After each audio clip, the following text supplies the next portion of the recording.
I'm sure most of you have heard the name, one of the best universities in the world, said instead of a 4-year computer science course, we will give a 5-year integrated course on, number 1, computer science and English. Number 2, computer science and music. Now, this is happening as a fallout of Silicon Valley. They saw the entire evolution of Silicon Valley. Most of it is by the graduates of Stanford University. But a university of that importance, a university of that significance feels, till we connect these subjects really in an appreciative manner, innovation is not going to happen. I mean, I do not think any vice chancellor in this country can still dare to start a course on computer science and music. I'm sure some regulatory agency will hang it, or computer science and English. But if Stanford does it, it's fine. The innovation is something which you have to dream, which you have to sort of feel it's not possible, but then work hard to see that it's possible. You have talked about social media. I mean, one of the persons who can be credited with giving impetus to social media and all that could be Microsoft, Google, Apple. These are the kinds of people who did that. And Steve Jobs, who created Apple, or almost created Apple, he was always of the view that engineers alone, scientists alone will never change the world. World will be changed only and only when scientists, engineers, and social scientists and humanities people work together. And he came up with an idea that why should it be really necessary for you to know anything of digitalization to use an iPhone? Dr. Anand talked about digital divide. I think digital divide was a concept which is already dead now, because digital divide exists between the people who know digitalization and people who do not know digitalization.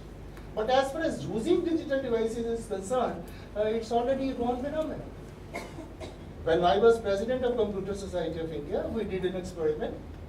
We showed a landline phone to 100 maid servants of the houses. Only 4 could recognize it. 96 could not recognize a landline phone. Then we showed a mobile phone to all those 100, 99 would recognize it. Now that is social transformation which IT has brought about. That is killing of the digital divide by the people who created the digital divide. A very beautiful facet of IT people is, if they have created the divide, they have killed the divide. Also, in the same process. If they could design a phone which costs 50,000 plus, they could also design a phone which costs 500 minus. So that is how we have transformed the society. Social media has become popular. Imagine if the phone would have been as costly as 50,000, would social media have made such an impact? No. The cost had to go along with it. Aesthetics had to go along with it. We even made sure that you need not know any language. That touch screen is enough. Why should you even know anything to use a phone or use any touch phone device? And now we go a step further. We have almost done it, that we'll put a USB kind of thing in an iPhone or an iPad, and you could put your finger on it and all your diagnostic tests are done by the machine. You need not go to the laboratory to get your test done, because we believe more than a drop of blood, the charge distribution which changes around your skin is enough to detect everything. And charge distribution and charge transfer we are very familiar with. If some of you are not science students, when you touch a screen, it is not that you're putting the pressure on it and it operates. It's only the charge transfer which is in making it operate. If that happens, then why not use that charge transfer to detect any ailment which is possible. People have experimented with it and successfully experimented with it, that if you analyze the social data going around, you can probably predict with almost reasonable good certainty there can be a possibility of militant activity in the next few weeks. Now that is much more service than all your intelligence agencies put together. And that's innovation, if you want to make use of it. We call it data in the sky. You have just to analyze all the data to try and decipher what is happening. Dr. Anand talked about information explosion, and the people have to, sort of learn. When we talk about soft skills today, which I am sure in the institution also many people are talking about. We talked about earlier soft skills, communication skills, team working, problem solving, etc., etc. All that is important. But we also say soft skill is also required to find out what do you browse in the minimum possible time to get what you want. That's also a soft skill, which is very much required. How do you acquire the capability of getting 10 possible responses and choosing the best? That's also a soft skill which is required.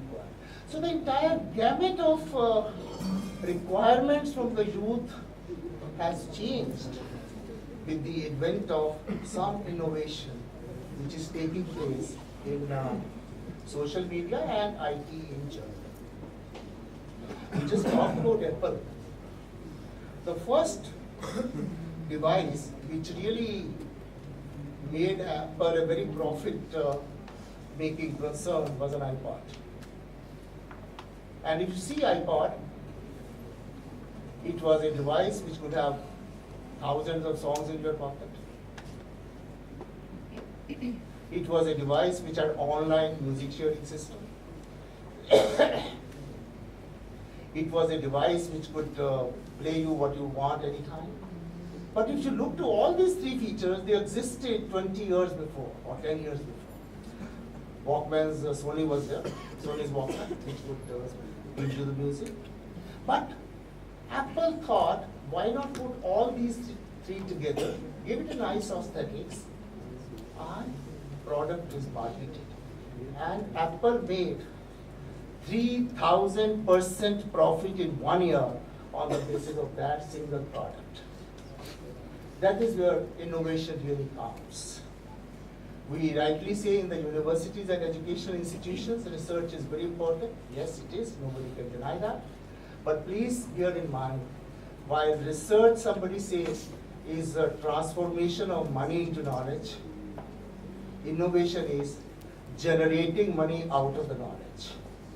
So you use your knowledge to generate money. If the professionals of today, if the youth of today feel money is bad, you are mistaken. You must be able to generate money by rightful means. Then only you really change and transform the society and change your own lives. And innovation gives you ample opportunities to do that. Only thing is you have to believe in yourself. You have to believe that things are doable. Don't forever think that this is impossible, how can I do this? If others have not been able to do that, how will I be able to do that? That is something which will kill you. Don't allow that to happen. Don't allow that suicidal tendency to happen. A psychologist made a statement, there are two kinds of persons in this world. Class A, who believe they can do it, and Class B, who believe they cannot do it. And fortunately and unfortunately, both are right. So you have to decide yourself whether you want to belong to Class A or belong to Class B. Only surety which is being given is your right, whatever you decide for yourself. So my dear students, I hope sky is the limit for you. It is first time that the change is occurring so fast in society, so fast, which none of us ever imagined that the rate of change can be so much. Nobody imagined. People talked about as a gospel truth, technology changes doubles in 18 months. Gone or what in 18 months? Now how the things change and shape up. We used to talk human generation 20 years. 2G, 3G, 4G is just less than 5 years. So the generations have shrunk, time span has shrunk, and therefore challenge before you is to do enough in a short time. The only assurance I can give you with my experience of technology is that technology will not fail you. If you fail, only you fail yourself. If you are not able to think enough, if you are not able to have enough confidence in you, you can fail. But technology today just cannot kill you. And you have to start believing in yourself. If you just want to have some examples as to how people did not believe themselves,